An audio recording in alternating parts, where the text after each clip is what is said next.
Could black holes be the key to a quantum theory of gravity, a deeper theory of how reality, of how space and time works? Black holes are interesting because we have a place called the event horizon, where we think that we have full control of the physics. We understand what's happening, but there is a fundamental clash between our two basic theories of nature, both quantum theory and general relativity together. And the quest to unify those two great pillars of 20th and 21st century physics into what's often referred to as a quantum theory of gravity is in some sense a holy grail for theoretical physicists. So black holes are forcing us into a deeper understanding of what space and time are.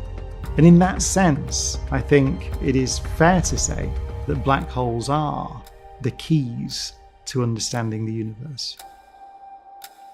I am Brian Cox. I'm a Professor of Particle Physics at the University of Manchester and the Royal Society Professor for Public Engagement in Science.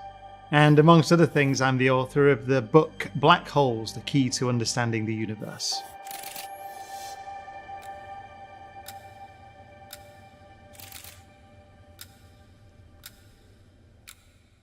The idea of black holes goes back a long way, actually, back into the 1780s and 1790s. There were two physicists, mathematicians, natural philosophers, whatever you want to call them, working at the time, that had the same idea apparently independently of each other.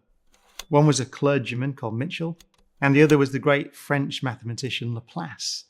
And they were both thinking in terms of an idea called escape velocity. The escape velocity is the speed you have to travel to completely escape the gravitational pull of something, a planet or a star. So for the Earth, for example, the escape velocity from the surface of the Earth is around 8 miles a second. If you go bigger, you make a bigger, more massive thing, let's go up to a star, for example, like the Sun, it's somewhere in the region of 400 miles a second. The escape velocity increases because the gravitational pull at the surface increases. What Mitchell and Laplace thought, and I think it's a very beautiful idea, is they imagined in their mind's eye, well, can you go bigger? Can you imagine more and more massive stars, giant stars, such that the gravitational pull is so large at the surface that the escape velocity exceeds the speed of light? And then you wouldn't be able to see them. To understand why black holes cause so many conceptual problems, it might be worth just describing very, very briefly what a black hole looks like. So, a black hole, what do you see from the outside? Well, there's an event horizon surrounding the black hole. In some sense, it defines the boundary between the external universe and the interior of the black hole. And if you go across the boundary into the interior of this sphere, then even if you can travel as fast as the speed of light, you can't escape the gravitational pull of a black hole. But another description of the event horizon, which confused people all the way through the history of black hole research actually, was the idea that the event horizon, when viewed from the outside, is a place in space where time stops. And that's a direct prediction of Einstein's theory of relativity from the external perspective. There is a central problem, though, which is still not solved, which is what lies at the centre of a black hole. You might think of it as an infinitely dense point to which this massive star collapses. So what are we picturing? It's this thing called a singularity. Actually, it's not right to talk about the centre of a black hole, really. Just even in pure general relativity, when you look at a nice map of a black hole, the so-called Penrose diagram named after Roger Penrose, what you see is that space and time are so distorted that in some sense their roles swap. The singularity is not really a place in space at all. It's a moment in time.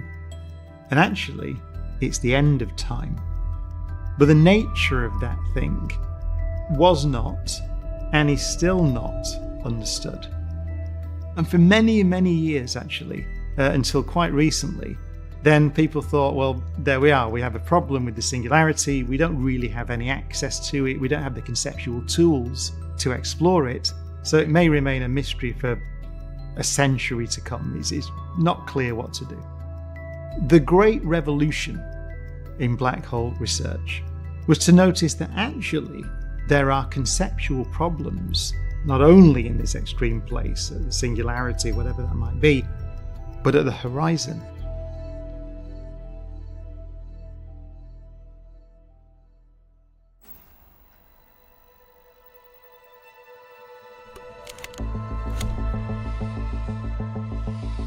What Stephen Hawking showed in a landmark couple of papers is that if you consider quantum theory, quantum mechanics, in the vicinity of the horizon of a black hole, then you find that they glow.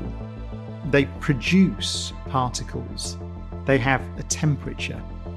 This thing that we've pictured in Einstein's theory as pure geometry, just distorted space and time, actually emits particles. It's called Hawking radiation. And Stephen, in his 1974 paper, gives this hand-wavy description, which is kind of a nice way to picture what's happening. The idea is to zoom in the vicinity of the event horizon of a black hole.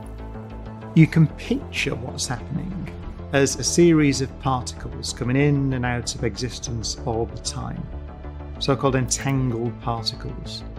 And so one of those pairs of particles is on the inside of the event horizon and one is on the outside. And then it can happen that the one on the outside, instead of merging back with its partner again, can escape into the universe, removing energy from the black hole as it goes, therefore it's shrinking, which means that one day it will be gone. That has profound implications. So black holes are not eternal prisons, they have a lifetime. One day, whatever's in there is returned to the universe. The question was, the central question that was immediately raised by those calculations is this: what happened to all the stuff that fell in? The way I've described it, the way Einstein's theory describes it, is somehow that stuff goes to the singularity, whatever that thing is, the end of time, the region of space-time that's so convoluted and distorted that we don't understand how to describe it at all. But then, one day, the whole thing is gone.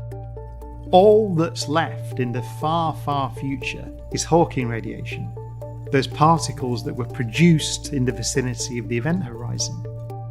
The question is it possible, if you could collect all that radiation, all the Hawking radiation through the whole life of the black hole, is it somehow possible, in principle, that the information about everything that fell into the black hole throughout its history is imprinted in that radiation in the far future?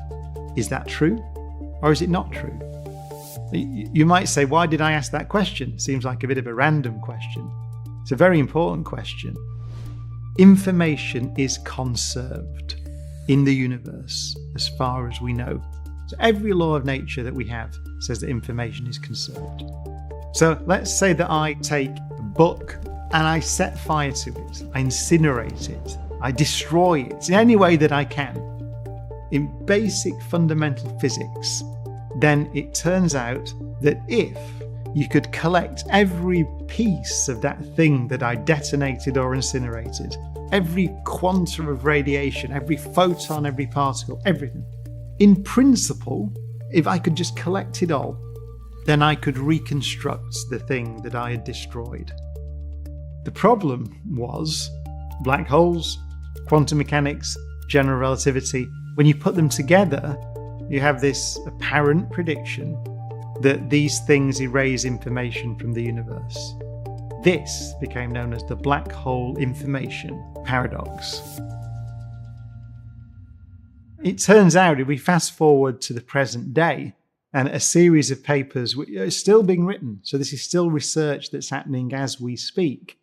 But it turns out now that the general view is that black holes do not erase information from the universe. we now think you could collect all that radiation and, in principle, put it into some quantum computer and reconstruct the information about everything that fell in. But the implications of that the mechanism by which that happens, I would say it's profoundly exciting, because it really does seem to be giving us a glimpse of a deeper theory of gravity. The simple way to say it, let me say it in one sentence.